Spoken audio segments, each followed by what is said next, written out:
Hello and welcome, ladies and gentlemen, to a Premier League presentation between Fnatic and 3D Clan. This is a best-of-3 series where 3D Clan has already taken one game out of the three there, so they only need one more to win. Fnatic needing to catch up with two themselves. But with these bans, interestingly, I understand you just went through the description on the Wisp ban. What about the Gyrocopter? What is your mindset going on into that? Does it mean they want to go for the first pick on dying, or... Yeah, I would definitely say that if you ban Gyrocopter, you're definitely thinking about him dying at least. They've not picking him up right now, and I wouldn't be surprised to see Fnatic pick him up themselves. Keeper the Light and aggressive trialing with Undying.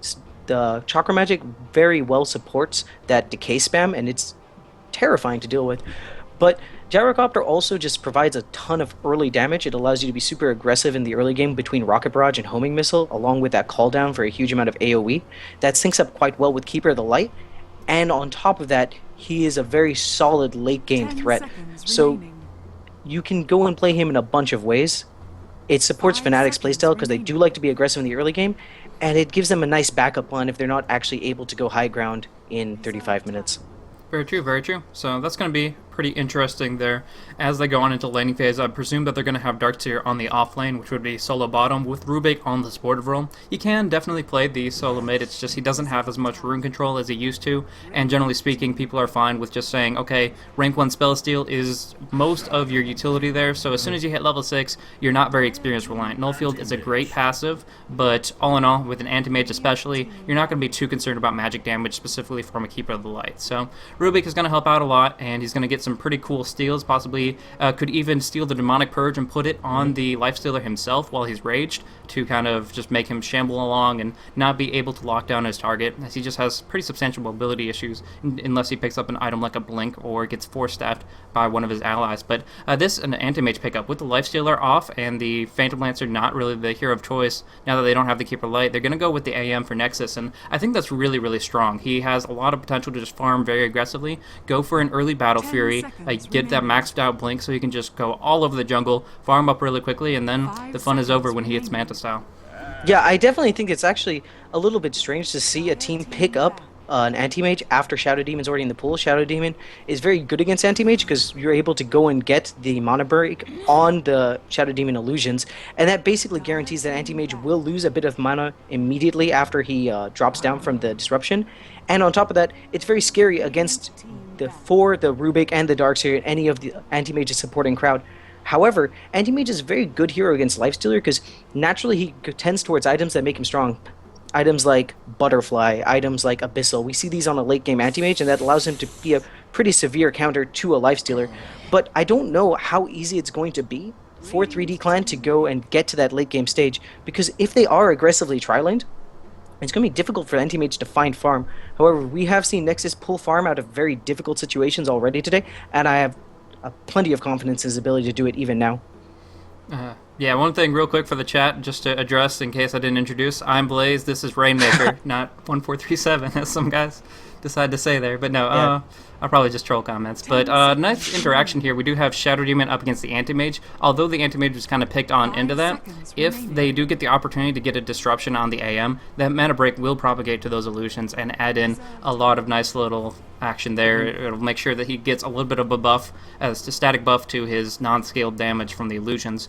But beyond that, we do see some interesting bans coming out. I completely understand the Magnus being taken out. They already have Darkseer to control their AoE movement, and if they want to vacuum into a big Mana Void Bomb, that'll be great, but they don't need the Magnus to accomplish things like that. So taking him out so that they don't have to worry about the disable themselves, even though they do technically have a Rubik and they could possibly steal it, they just don't have to worry about it. Same thing with the Leshrac and the Invoker here, just heroes that they don't want to be able to synergize at all with the Shadow Demon, whether it's Sunstrikes long range or Split Earth up close and personal. It's just they want it off the board, they won't have to deal with it. But from there, what about the other bans? Do you think those are well warranted along those lines? I think the Venomancer is pretty good, but the other ones are just solid mid that they don't want in the hands of Sharfik and IMO.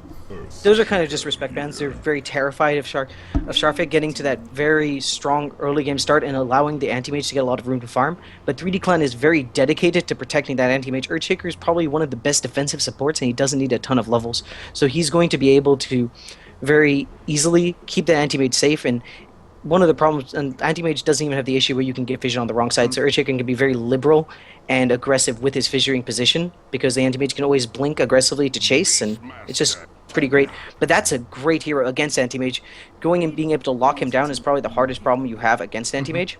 Yeah. And Beastmaster provides that in spades. However, there's a Pugna pickup, and Sharpik on Pugna. We're going to see a solo mid Pugna Blaze. I'm so excited. Yeah, this is crazy. Pugna's gotten a lot of little stealth buffs trying to move him up and up and up, and I was playing him the other day, and seriously, that base movement speed is outrageous. How many easy right clicks you can get, as well as his substantial attack range. I mean, he has lots of potential that people underestimate, so seeing him in this is going to be pretty interesting. Right now, they really have a very anti-caster-oriented lineup with the AM and his Mana Break and Spell Shield, the Null Field coming in on solo eventually, and then Sharfik with that Nether Ward. The spells are going to hurt Fnatic more than they're going to hurt themselves, so it's going to be pretty awesome as they move in to avoid cast in general. But one unfortunate thing is that means we're not going to see Fnatic go for the Nature's Prophet Meepo combo to try to do some split pushing here. They pick up the Beastmaster, which, like you said, is great to shut down Anti-Mage, but I think one thing they're going to be oriented towards is Trixie farming up very aggressively on the jungle to go for maybe a Scythe of Vice, because teleporting in and shift queuing in a Piglet on the Anti-Mage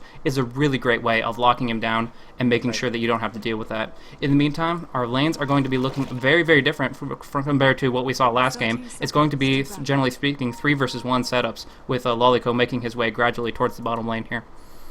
Yeah, another great thing about the Pugna pickup is this is going to guarantee them an early mechanism. Normally, in the last game we saw the Darkseer going mid lane, getting that mechanism. It was a little bit poorly timed, but the thought process is about the same. In this game, the Darkseer isn't going to be able to go to mech in a reasonable time frame. He's going to have to go to long lane, be denied some farm, and I feel that for a team like the Dire, they're able to push very aggressively early on, just due to the fact that they have a Pugna. That Nether Blast shreds towers, and you don't really need too many creeps around. So the Coddle is less effective, and the Nature's Prophet is less effective. Yeah. So if they get a fast mechanism, if this Anti-Mage is able to farm fairly well, and have a reasonably timed Manta style, they could really look to end this game in somewhere around 25 minutes. I love these kind of strats coming out from 3D. They go and play so they have a late game, but they also can be tremendously aggressive in the early game if they get a small advantage at all.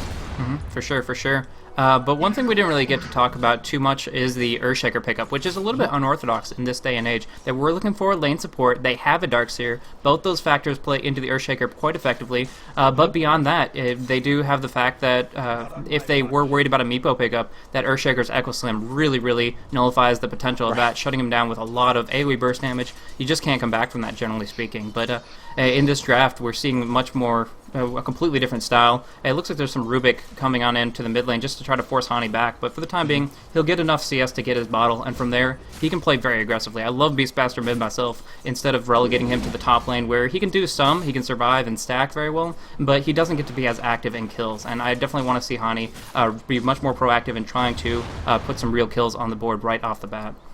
Yeah, I think ever since, when I saw Zhao 8's play in the G League, that's when I just realized that I have been looking at Beastmaster completely wrong. That hero can create a ton of pressure all over the map. As soon as he hits level 6, you can basically start guaranteeing kills on your side lanes. Going back to that Earthshaker, I think they're doing a really smart job. They're just double pulling and pulling a ton of experience on both their supports and allowing Earthshaker to pick up the farm. We don't see Earthshaker very often because in these days, in Tri-Lane versus Tri-Lane, where Earthshaker's probably one of the strongest heroes, he doesn't quite get the items in time. And if he's your primary lane support, especially if you have a melee carry like an anti-mage, you're not able to effectively harass the enemy team. So he is very strong. Fisher's a great spell, but he's never able to get the levels and never able to get that Blink Dagger. In this game, however, since the anti-mage is soloing against no one, the Earthshaker is going to be able to get a ton of experience from both the pulls, and I think is going to have a very high impact towards the late stages of this game.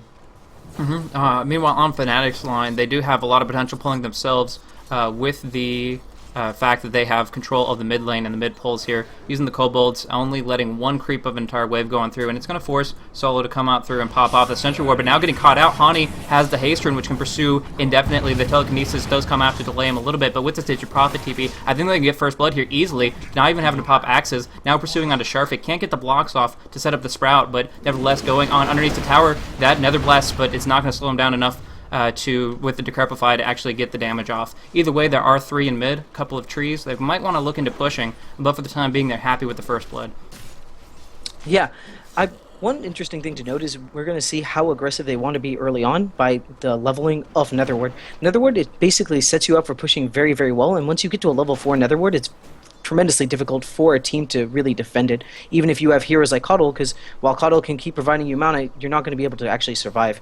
So it seems like they're going for a more gank-oriented Pugna, which is definitely doable with that increased move speed, and the cooldown to Decrepify is quite strong. We also, one thing to note as synergy, is that Pugna's Decrepify plus a Mana Void is a ton of AoE damage, and if they are able to go and Mana Void the Prophet or the Coddle, I think that we could see something like a triple kill coming out for that anti-mage.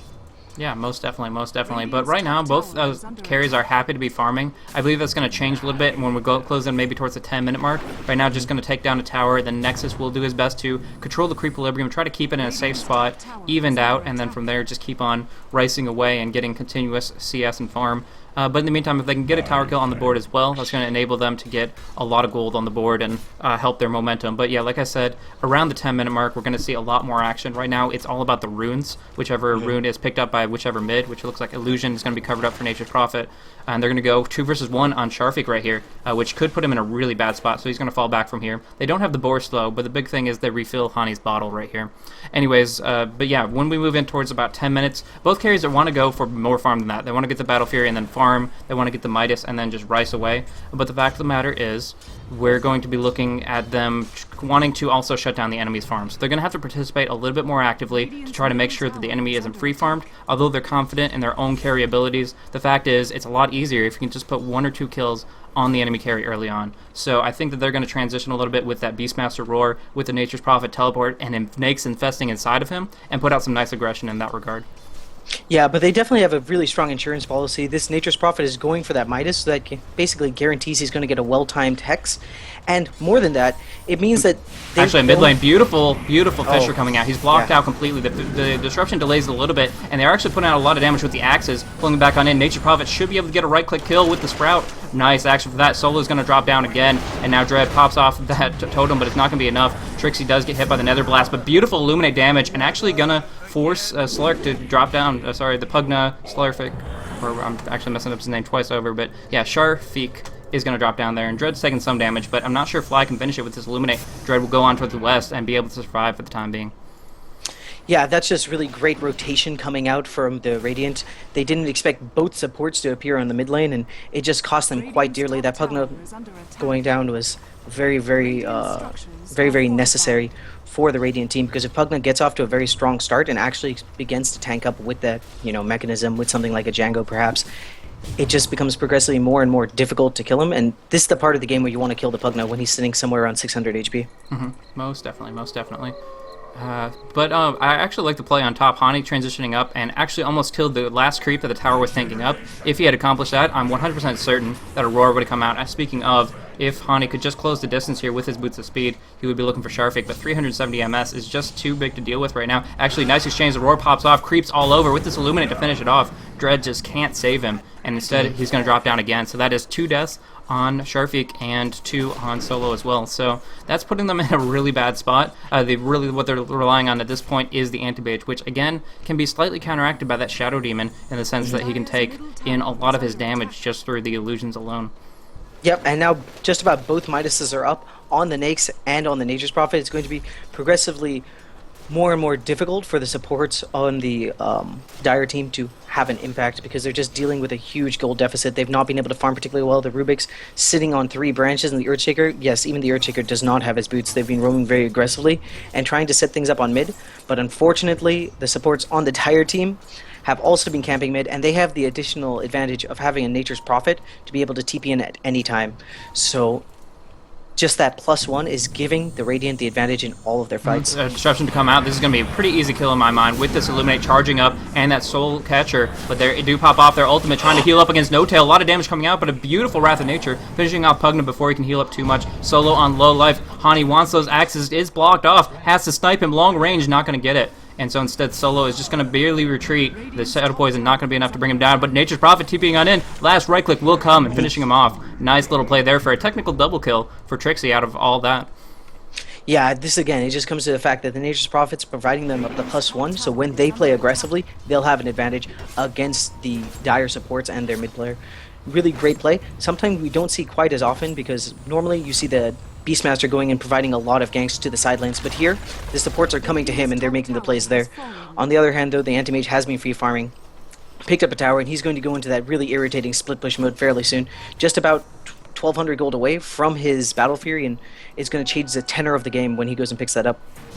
Meantime, there is a disruption just to get out of that position there, but they pop off the roar, they have the illusions, and now Sharfik is going to do some damage over time, but Solo's in a bad spot, telekinesing up Hani. And the question is, will they be able to do anything beyond this? 5 seconds on the axes, the Illuminate not going to strike, so it's really Hani versus Solo, and I can't imagine he's going to miss this one here. Easy pick off, doesn't even need to throw it out with Trixie on the ball here. Nexus wants to clean up, has Mana Void, but Trixie's out of mana completely. One more ulti, that's going to be it. So they're going to now push in, but the Fisher, no mana available, no Magic Wand either, so Pugna going to take a lot of damage. No, he's going to pop off his Decrepify on himself, and enables that to ulti onto the Shadow Demon. So double kill coming out with Nexus cleaning up. Wrath of Nature going to finish off the Pugna for the time being. Cooldowns keep on rolling, but I don't think Hani can do this without some assistance right here. So Nature's Prophet does have his teleport in 10 seconds, and actually really nice maneuvering with this boar allows him to close and finish off Dread. So I gotta say, good board micro to keep Hani on top of him, and the fact that he has the Boots of Speed compared to Earthshaker's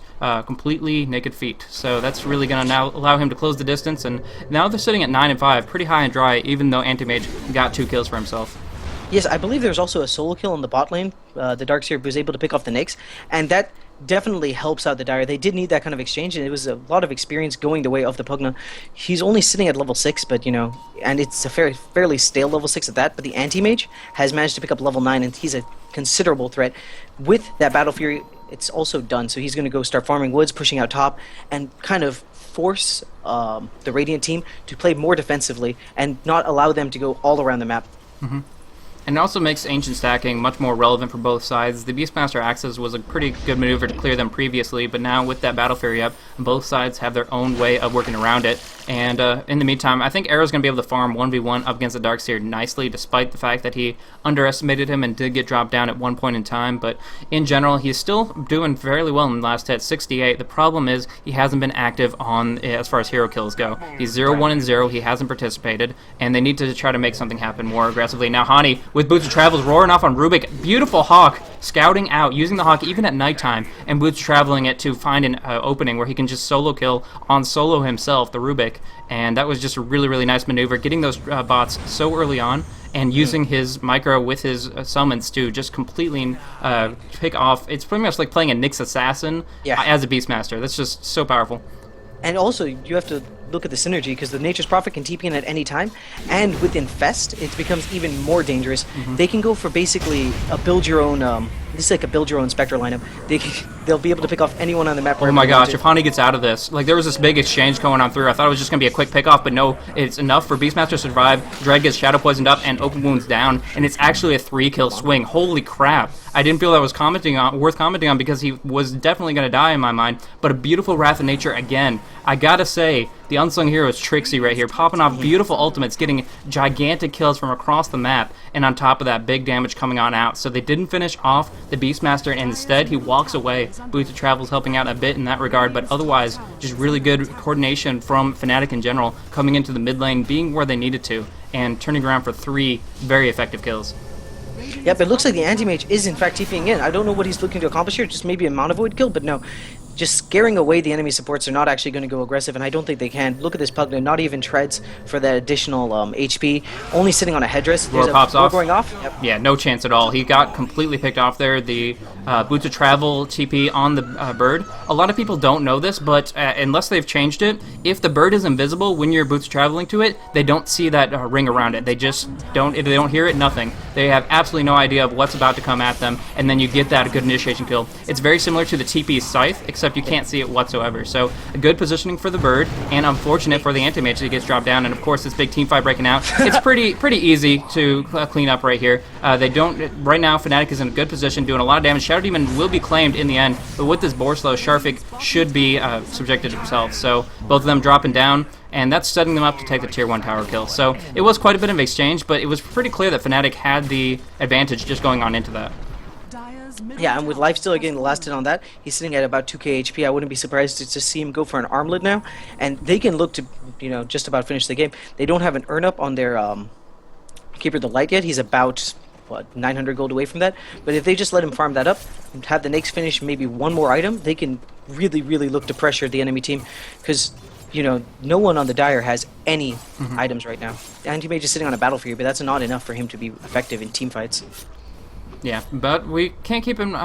We have to keep in mind Nexus and his current farm rate. I mean, a 10-man Battle Fury is very, very solid. The fact that he got solo creep kills, solo experience for most of the laning phase allows him to be in a really good position to just swing forward really, really aggressively, pick up the Manta style in no time at all. And when that comes into play, if he can Manta out and avoid a Roar, that's going to be a really good pickoff for him. Speaking of pickoffs, there is one more right click on Hani to finish off solo here, and he's just roaring on cooldown and getting a kill every single time he finds that opening, using the boots travels, and I gotta say, he is playing Beastmaster very effectively in that regard, just jumping around, popping off the TP onto any one of his summon units and finding openings on all these low HP supports, which that doesn't seem to be changing. Right now, Pugna at 720 HP himself, and Rubik only on 682. So, Dread on 796, all of them are very vulnerable, and they can do this all day long if they want to. Yep, the Dire does kind of get a little bit of a relief here. They're able to go and get the bot tower, get a little bit more items on their Pugna. I really hope that we see treads. No arcane boots. This Pugna is so desperate for HP at this point. Very vulnerable. Just one roar and dead. If there's a bad bounce on the Nature's Prophet ulti, she's just going to die. Yeah, and Decrepify won't save you from this kind of a team lineup. They have the Axes, they have Illuminate, and of course, like you said, the Wrath of Natures have just been completely on the ball. And so with that, there's a lot of damage coming out, and with the Arcane Boots, it will help Sharfik sustain and just spam out to push out waves, but unfortunately, until he picks up that mechanism, he's going to be really, really hurting for survivability here. And we do see Boots travels once more on the Anti-Mage Nexus. Solo kill coming in? No, the blink comes out just barely fast enough. Didn't shift queue it. I'm not exactly sure what the hesitation was, but one way or another, they did not actually get the kill. Forcing him out of the jungle is, albeit very nice. And I gotta say, look at these wards. The Radiant wards on the plateau, even on just the western camp and in the central jungle, all over the place. They have full map control. Look at Radiant's vision. It's just ridiculous how the fact is there's nowhere safe for Nexus to farm whatsoever. He's actually in the enemy jungle, and that's probably the best place for him. He's in the Radiant jungle, stalking down on Trixie on the bottom lane, but really, there's not too much he can do right now, other than he does have the Quelling Blade, so he's going to go for some solo damage into Trixie. With the Mana Void, he can interrupt exactly one TP. The question is, will he be able to close the distance beyond that? It looks like he should be able to. I mean, Trixie's running around in circles. He's looking for some help from his teammates, but the Mana Void comes out. Nexus clearly estimates his opponent's HP level. Meanwhile, Dread pops off that Fissure, but gets finished off by the Shadow Poison itself. Now, Sharfik pops off the Roar, gets roared up, and he won't be able to lifesteal if any more damage comes forth. Trixie coming on in. He bought back for this, but he's going to get a nice kill out of it. Now, Lolico taking too much damage, and he does get finished off by Trixie right there. And it's just they're on a warpath. All four of them right now, actually all five of them. Just anywhere they need to be, they can be. The fact is, they have the Infest on the Nakes, they have the Teleport of the Nature's Prophet, the Boost of Travels of the Beastmaster, and the Recall as needed of the Keeper of Light. So, wherever Keeper of Light is, that's an entire team, potentially, and they're using it to a great effect, as they're always in the right engages, the right place, the right time, and that's what's showing 20-7 with a tower advantage moving into the mid-game. Yep. One interesting item to note is it seems that Trixie is going for that. Lothar's already has it, and I believe this is just due to the fact that he's had a tremendously strong early game, and he just kind of wants to capitalize on the fact that he's doing a lot of damage. Between Treads, Midas, and a Lothar's, his attack speed is going to be through the roof, and I wouldn't be surprised if he follows this up with an item like Mjolnir to really capitalize on that. This is really... Solo picking off an Infest. I'm curious how he's going to use that. The Disrupt does come out onto Lolico. They want to get some retaliation. They need to get some kills, but things like Blinding Light and Illuminate just kind of forcing them back where they can't actually pick an engagement right here. And so they have so much potential farm on Nexus. He's got that Yasha. He wants to put some damage in, but until he gets a favorable opening, it's not going to happen. The Telekinesis does come out, but Lolico on such low life won't even be able to put down his cooldowns. One more right click, all they need, but he is barely going to get out of there. Instead, it's going to be Sharkfik that pops off his life drain and then runs for the hills. Era has an opportunity to just right click really hard with this armlet up. Wow, big ultimate coming out of Dread. Fly drops into low life, but it's not going to be enough. And now they're going to get one last right click on the Earthshaker. And from there, Nexus is all by himself, wants a cleanup kill, picks up the Shadow Demon, wants to go for Fly as well, but there's just no opportunity with all the other heroes nearby. In the meantime, Sharfik counter pushing up on top, but it's just they're kind of scrambling right now, desperate for anything they can get, and so far it really hasn't been working out for them. Yeah, I think this comes down to the fact that when they tried to go play aggressively in the early game, the Radiant supports were there, and I believe Sharfik is going to die here as well. Nope, going for the TP. Is it going to be enough? It is indeed. So that is really, really nice play there. The fact is, Ghost Scepter gets cancelled when you try to TP, but the Decrepified does not, being a magic-based ability. So it works out pretty nicely as they can just kind of go in and make sure that if there's no follow-up magic damage or stun, he's actually going to be able to survive no problem. But beyond that, they're still at a huge disadvantage if the tier 2 drops here. Yeah, great play by Nexus. He realized he couldn't do anything to really defend the top tier 2 tower, and just immediately went mid and started pressuring it, forcing that Shadow Demon to go mid to kind of counter push that. This is the strength of getting anti-mage. He's able to go jump around the map, create a lot of pressure, and then just find farm as he does it. He's probably going to go clear the enemy woods and start putting pressure on the tier 2 bot lane. And Nexus needs to do this because there's no way that the Dire can take a fight right now. Also, that last fight, there was no mech on the Keeper of the Light. Now there is, and it's going to be even harder. Yeah, and Pugna's making his way gradually towards it. The Buckler will be out soon, but he needs it now. He doesn't need it in 5 to 6 minutes. He really wants it in the middle of a big team fight. And right now, when the Mechanism and the Manta Style comes out for Pugna and Anti-Mage respectively, that's going to set them up to actually possibly, if they can engage appropriately with the Darkseer and get a good wall back off, they can actually take a fight. But until that point in time, like you said, the Fly picking up that Mechanism is making sure that there's no way for them to hold the line when it comes down to Illuminate doing a slow push and everybody being there to back him up. Yeah. Excuse me 1 second. I'm having some technical issues, and I'm going to go fix them real fast. 1 second. No problem at all. So Era is going to be continuously farming up, Midasing up on the Satyr. Just look at this guy's gold. I mean, seriously, jumping up. He is about 10k. Era just... I might have said Nexus, I don't mean to. Lifestealer is probably who I said. But anyways, Era is just doing so well right now. About to hit the 10k net worth mark. He can go for really any item he wants. He is spotted out for the time being. He will have to watch as 3D transitions in to try to put some damage out on him. But he has wards, he has understanding of the enemy's positioning, and he's not really afraid of it in any way, shape, or form. So that's really nice for him. He's going to get maybe an AC or a Desolator to just dish out tons of damage. Whatever it will be, it is going to be definitely a surprise in the fact that he's hoarding it out for the time being so that they have absolutely no idea what's coming, but when it does come, boy, is it going to hurt. I would actually love to see a Basher into Abyssal this game just to get some more lockdown on the Anti-Mage. That's really the only threat coming out from the Dire lineup, and it seems that if they're able to go and lock him down for fights through the Roar and through an Abyssal proc, it's going to be enough to go and kill him. This is a game where Anti-Mage is basically the linchpin of the Dire strategy, and all the Radiant really needs to do at this point is counter that Anti-Mage to win the game. Exactly. Very, very true point there. And I believe a Scythe of Ice would do the trick, but for the time being, Nice probably kind of going for a more aggressive push-oriented build, is going to pick up a Shadow Blade and just play aggressively in that sense, since he can always teleport out of a bad spot if he's in the wrong position. Desolator does come out for Lifestealer, and it looks like the Nature Prophet is going to gradually make his way towards Scythe with that ulti orb he just picked up. But beyond that, it's just the fact is they are all over the map. They have tons of control, and it feels like Nexus, despite having a Battle Fury, is having issues finding farm. He is still on top compared to Lifestealer, but as I was saying, there is a lot of net worth, and we'll see that come up as soon as the Desolator comes out, that he's pretty much on par between the two, and generally speaking, Anti-Mage is a faster farmer. So if Lifestealer through kills and assists is staying at equal net worth with the Anti-Mage, that is going to really, really make it more and more difficult for them when they start going toe-to-toe. Yeah, I feel this Desolator pickup really shows that they're looking to end the game fairly soon. You can tell also they have the gem on the Beastmaster. They just want to completely get map control and then push very effectively. And the Desolator proc does work on towers, so they'll shred them. They will absolutely shred their towers.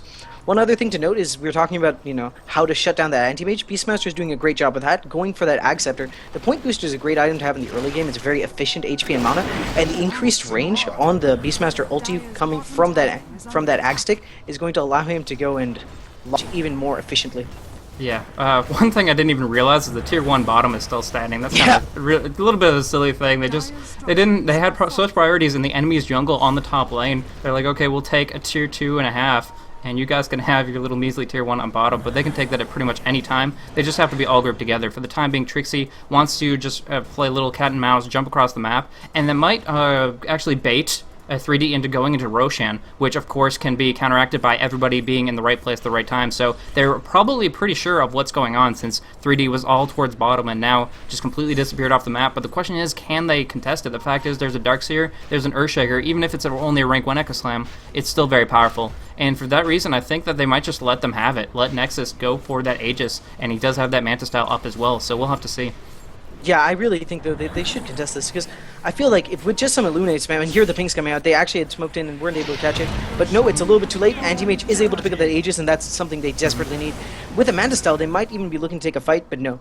Anti-Mage has taken already too much damage from the... Oh, they might do this. I mean, the Demonic Purge went out on Anti-Mage. They have Vision. Word sprouted up on Lolico, actually, who Quelling Blade out immediately. But they're all falling back, and with Anti-Mage being scared for his life, won't be really able to compete with this. One Roar will easily bring him down, and then he'll be forced to pop off the Aegis and be caught out by himself. Instead, the tower push will come gradually. Nice action from the Earthshaker to try to turtle up a little bit, but the fact is they're on low life, and this tower has fallen.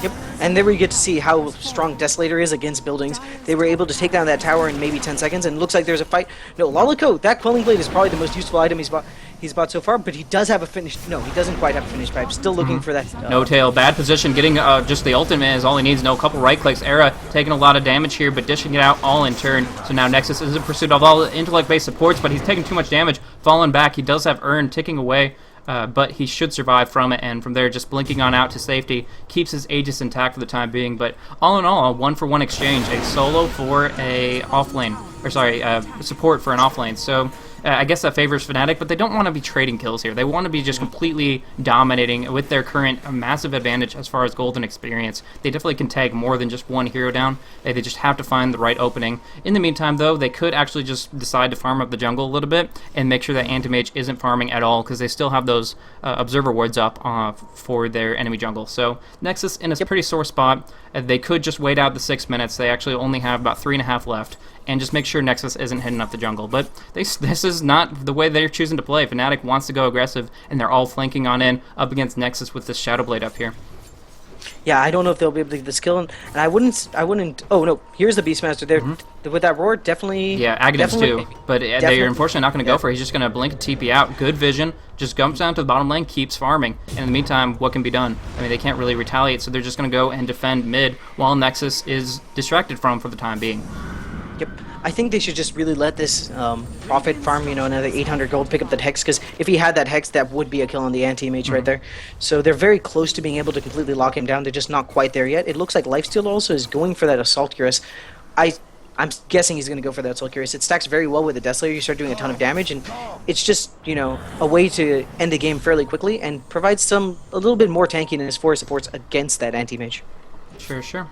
And in the meantime, Nexus just finds a little bit of farm here and there, but with this Shadow Poison, it's actually really relevant. The fact that they continuously have vision on them, actually enabling a quadruple Wrath of Nature, just setting them up so that they know when he's farming, where he's farming, and if they want to go for pickoffs, they absolutely can. The big deal, though, is that the Dire wards have kind of just recently expired. Dire doesn't have any control of what's going on across the map, and that can limit them substantially. The fact that they don't, looking at Dire Vision, they're all clunched up in their base. They have to just clump up and try to turtle because they don't have any control or any vision of when that big just solo pickoff gank is going to be in, especially with that Ags up, increasing Beastmaster's ultimate range. We're going to see that being so high potential as Hani just wants to jump in, boots to travels, has the Gem of True Sight, and from there he can pick off any one person he wants.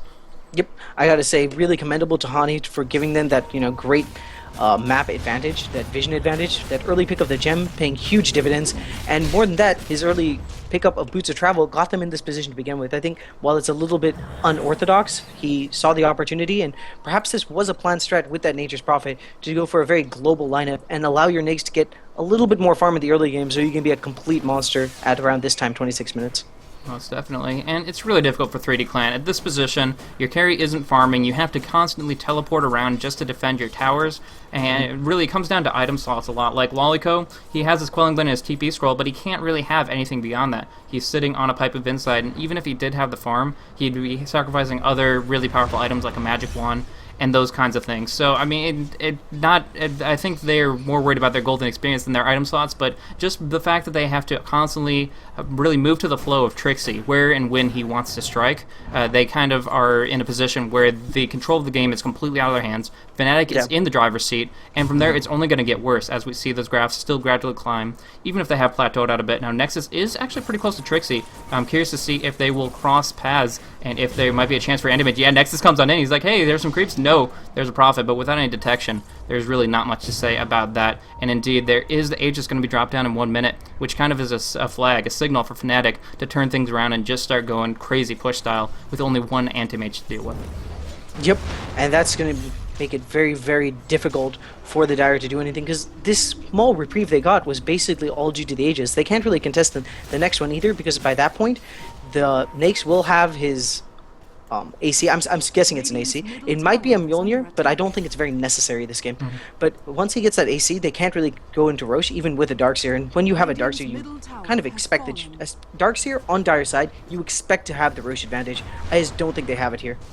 Most definitely, most definitely. But in the meantime, it's really been all this and more with the Nexus all over the map. He's trying to put some pressure out, but right now, no TP scroll. What is he doing? He's going to sacrifice to the tower in order to try to blink out with full HP, but if they can travels back on in, they could actually try to bring him down on that second. They cancel the TP on purple. He gets pulled back in. Era wanted to go for a quick strike, but instead turning things around on Lolico. He does have Surge to get out of the Demonic Purge, and they are going to be able to fall back from here, so really nothing happened, but actually a big initiation from Dread gets turned around upon. He does some nice damage, but gets right-click down in the end. Lolico gets disrupted up. They want to try to finish this off. Illuminate to come, but he has the pipe active for the time being. Lolico gets right-click down with that Soul Catcher active. Rubik pops off that Rage, has the TP technically, but 2 right-clicks would be enough for him to be finished off, and he doesn't have a chance. One, actually, he's just going to get one shot there as Sharfik runs for the hills, so that is going to kind of signal them. The Anti-Mage has lost the Aegis. They have this full opportunity where 2 supports did get dropped down, and yeah, they are very short respawn time, but the fact is they will have the Roshan,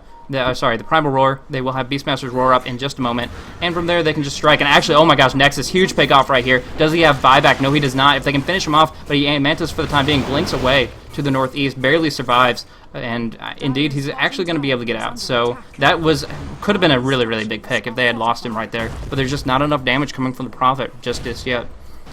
Yeah, they don't quite have enough lockdown, even with that, Great Roar Hex combo coming from the Radiant side.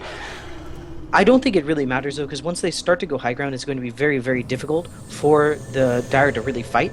But at the same time, they have great heroes for defending, just clearing creep waves, rather. The Earthshaker Fissure, the Rubik Fade Bolt, the Pugna's Blast, they can clear out the creep waves very quickly. So perhaps they're in a slightly better position. If the Fnatic's probably looking to go and wait for that Aegis so they can kind of throw bodies at the enemy team, or maybe they're just waiting. No, the AC is completed on Lifestealer, so I wouldn't be surprised, since Lifestealer doesn't have a bio, that they just wait for the Aegis. It's going to be up in about 3 minutes, and then decide to go into that high ground. Yeah, absolutely, absolutely. So, I mean, they're really... we've said this quite a few times, but the fact is the control is still going to be in the hands of Fnatic, and that's not going to change anytime soon. I mean, you could go for, like, a nice little gem play to try to get out of this position here. Go for Geometry Sight, break down all the wards that you can find, and just try to go as 3 heroes at a time, and have your carry farming somewhere else so they have their attention diverted. But the mobility on Fnatic is really hard to contest right now, and soon enough 3D Clan is going to be forced to go 5v5. They do have a potential for Dread to come on in. He did get a nice Echo Slam last time around, even if it was to no avail. The fact is, if they can get a good 5-man oriented thing with a vacuum, a wall, a pipe, and an Echo Slam, those kind of mechanisms are really amazing for team fights. They just have to find the window to do it. But the problem is Lifestealer is getting more and more fun. With that AC up, buyback should be coming out for him pretty soon. Actually already has it, underestimating his level. He's 18. So his buyback is 1057, but the fact is Era is farmed up so substantially. This is probably the items that he's going to end the game with. He has Beastmaster's Aura to increase the Inner Beast, to increase his attack speed, on top of the AC. So he's striking out right now without the Inner Beast at 0.59 per attack. That procs at Feast, allows him to dish out tons of damage to the two strength-based heroes, or just right-click down the supports really quickly with that Desolator piercing through the armor. But either way, if they have even an even ground exchange, they're going to be in a good spot right here. The open wounds is up. It's not really a good steal, but now Era pops off his rage, goes for Sharfik. No, he doesn't have Decrepify for himself, so instead gets locked down completely. Solo trying to run. The roar comes out on Hani. Rubik gets 2-shot completely. Doesn't even get the chance to channel his full TP. Era just completely dominating right now. The Desolator showing work. Ultra kill for him. Monster kill going for the tower now. There's no contest for him. He does so much right-click damage. Armor piercing is so powerful in this game, and all in all, he really just completely got locked down. Now the Disruption comes out. Soul Catcher as well. Watch how fast Lolical dies. 2-shot for a Rampage. So much damage from Era, and it's amazing how much he can just completely devastate the opposition because they've been very deprived of levels, of HP items, and Era just going to town with the armlet, with the Assault Cuirass and Dazzlator to easily carry this game to victory right here. Yeah, I mean, great play. Also, great play coming out from No Tail. The Dire team wanted to get a pickoff on the Lifestealer so they were able to defend more easily, but just a very well-timed disruption while the Nakes was decrepified. So they just were able to completely turn around the fight, and Nakes doing a ton of damage. Didn't even need the Roar. Did not even need the Roar. That just goes to show how far ahead the Radiant team is. I think they used it on mid lane, actually. But anyways, Sharpie getting stunned up for the time being. Era wants to close the distance there. The Illuminate doing a lot of damage. Nexus finally here to play. Pops off that Manta style. Era stunned out for the time being. No Aegis or anything. The Echo Slam goes on to Rage, though, so they're not going to be able to finish out the damage. Era can walk away for now. Infest is on cooldown, so he can't just get a free TP taxi ride home, but nevertheless, they're just going to fall back, and they're in a good position. Nexus is going to be able to clean up and pick up a Geometry Sight off the Shadow Demon, but beyond that, they just lost 2 sets of racks, and of course, many, many lives. So, all in all, the Nexus is going to try to chase, try to get as much as he can out of this, but even his Butterfly seems to be really not going to be able to accomplish too much with the damage output from Era. He has so much farm, he can buy an MKB anytime he wants, and from there, there's nothing that Nexus can do. Yeah. Again, I think the Abyssal would be a slightly better choice than the MKB, because even while you will have the dodge procs coming out, I feel just the lockdown, considering you have other sources of damage from the Prophet and even the Beastmaster right-clicks fairly respectably at this point in the game. But it doesn't matter that much, because the Anti-Mage, he's not going to be able to 1v5, he doesn't have the kind of items. And it's going to require fantastic play from... Pani did travel on in. It looks like Trixie was able to finish off the Earthshaker before anything else happened. Sharfik is stunned up by that ultimate, going to come out Lifestealer. Era dueling out with Nexus, but Nexus on the run, knows that he can't finish that off. Aegis Prophet ulti hitting a lot of damage solo on low life. Can they clear? They have the Shadow Poison, but cannot disable him in any way. Nexus being pursued. He did get a mega kill streak, technically finishing off Trixie, but beyond that, he's just going to blink on away as they go to finish off Roche right here. Yeah, again, they can't really well contest the Roshan, and I feel that if Nyx gets the Aegis, it's going to be a little bit too much for the Dire to come back from. They did play that fairly well. The Nexus' Anti-Mage has, proven very effective, even considering how far behind his team is, but Anti-Mage isn't the hardest carry in the game. You're not looking at a hero like Faceless Void or a hero like Medusa. He's able to get his items a lot quicker than other heroes and use that to kind of catapult him further ahead, but right now he didn't get his items quite quickly enough, and it's just it's too little too late. MKB is finished on the Lifestealer. With that, I feel that the Anti-Mage is not going to be nearly as effective. He needs to go and pick off the Shadow Demon, pick off the Keeper of the Light, and even pick off that Prophet for the Dire to have any chance of winning their team fights. All the supports need to be dead, and only then, and only then, can they go for the Nyx.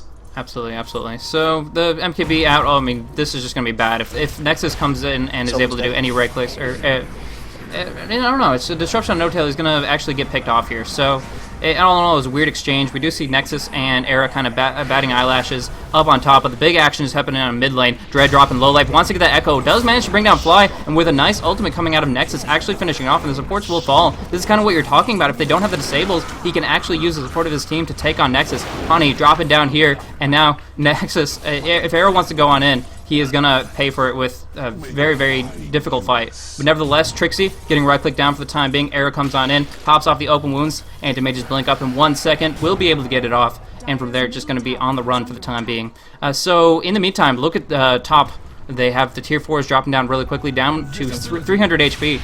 And with that, every time they go outside base, it's just a ticking time bomb for the Ancient to be completely exposed. Yeah, I mean, they're playing from very far behind, 2 racks down. But again, that team fight just goes to show, if the Anti-Mage is able to pick off all of the enemy supports before the fight really starts, and I'm not saying he picked off all the supports, the Pugna did a very good job. I feel like this game, it shows that Pugna, if she didn't have such a terrible start, I think it would have been much, much different. Really great play coming out from Radiant, putting a ton of pressure on Pugna while that hero is weak. But now you're seeing, even with almost no items, Pugna dishes out a ton of damage. The fact that Nether Blast is on a 5.5 second cooldown is absolutely insane.